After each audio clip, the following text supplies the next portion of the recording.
ఇవాళ నేను కొడంగల్ నుంచి మారుమూల ప్రాంతమైన కొడంగల్ నియోజకవర్గం నుంచి నన్ను ఆశీర్వదించినందుకు ఆ ప్రాంతానికి కృతజ్ఞత తెలుపుకోవాలని 3 లక్షల ఎకరాలు ఆ ప్రాంతంలో ఉంటే 1300 ఎకరాలు భూసేకరణ చేసి ఇండస్ట్రియల్ పార్క్ తెచ్చి మా 20,000 30,000 మా కొడంగల్లో ఉన్న నిరుద్యోగ యువకులకు ఉద్యోగ ఉపాధి అవకాశాలు కల్పించాలి. పెద్ద పెద్ద కంపెనీలు అక్కడికి తెస్తే నా ప్రాంతం అభివృద్ధి చెందాలి. అప్పుడే నా జన్మ ధన్యమవుతుందని నేను ఒక ప్రయత్నం చేసిన. ఏమడిగినా ఈ తెలంగాణ రాష్ట్రంలో దాదాపుగా 2 కోట్ల ఎకరాల భూమి ఉంది.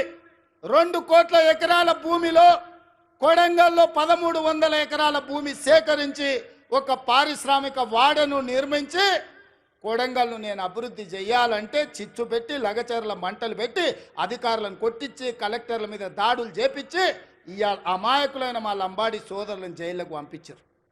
నేను ఆయనలోనే చెప్పిన, వాళ్ళ మాయమాటలు నమ్మకండి, వాళ్ళు ఉచ్చులో దించుతున్నారు.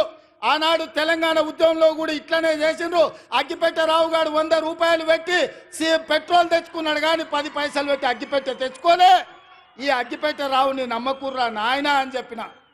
ఆయన మా పిల్లలు ఆవేశపడి నమ్మిపోతే ఇవాళ కేసులు అయినాయి. ముఖ్యమంత్రిగా ఉన్న ఇవాళ నా దగ్గరకు వస్తారు, సార్ నువ్వే ముఖ్యమంత్రి కేసులు తీయని. నేను చెప్పదలుచుకున్న మా మిత్రులకు, మా సోదరులు, ముఖ్యమంత్రిగా ఉన్న నా మీదనే 182 కేసులు ఉన్నాయి. నా కేసులే నేను తీసుకోలేకపోయినా. చట్టం వేరు, ముఖ్యమంత్రి కుర్చీ వేరు. ఇవాళ వాళ్ళ మాయమాటలు నమ్మి మీరు కేసుల్లో ఇరుక్కుంటే బెయిల్ ఎప్పుడు వస్తుందో తెలియదు, మన కుటుంబాలను ఎప్పుడు కలుసుకుంటామో తెలియదు. నేను అడగదలుచుకున్నా, మీ భూములు గుంజుకొని ఏం చేస్తాను? నేను సాప చుట్టి ఇంటికి తీసుకుపోతానా? నాకేం అవసరం ఉంది?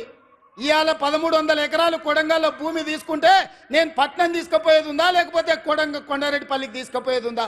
ఆ రుణం తీర్చుకోవాలని ఆ కొడంగల్ నియోజకవర్గంలో 20-25 వేల మంది నిరుద్యోగ యువకులకు, ముఖ్యంగా ఆడబిడ్డలకు ఉద్యోగాలు కల్పించి ఉపాధి నెరవేర్చి పరిశ్రమలు స్థాపించి అభివృద్ధి చేయాలని నేను ప్రయత్నం చేస్తే 1300 ఎకరాలు కూడా భూసేకరణ జరగకుండా అధికారుల మీద దాడులు చేసి ఈరోజు అమాయకులను కేసులలో ఇరికిచ్చారు. ఒక్క కేసీఆర్కే గజ్వాల్లో 1000 ఎకరాల ఫామ్ హౌస్ ఉంది. నీ ఒక్కనికి 1000 ఎకరాల ఫామ్ హౌస్ ఉండొచ్చు, కానీ మా దగ్గర 1300 ఎకరాలలో ఒక పారిశ్రామిక వాడ ఉండొద్దు. ఒకసారి ఆలోచన చేయండి మిత్రులారా. Subscribe us and press the bell icon for more interesting updates.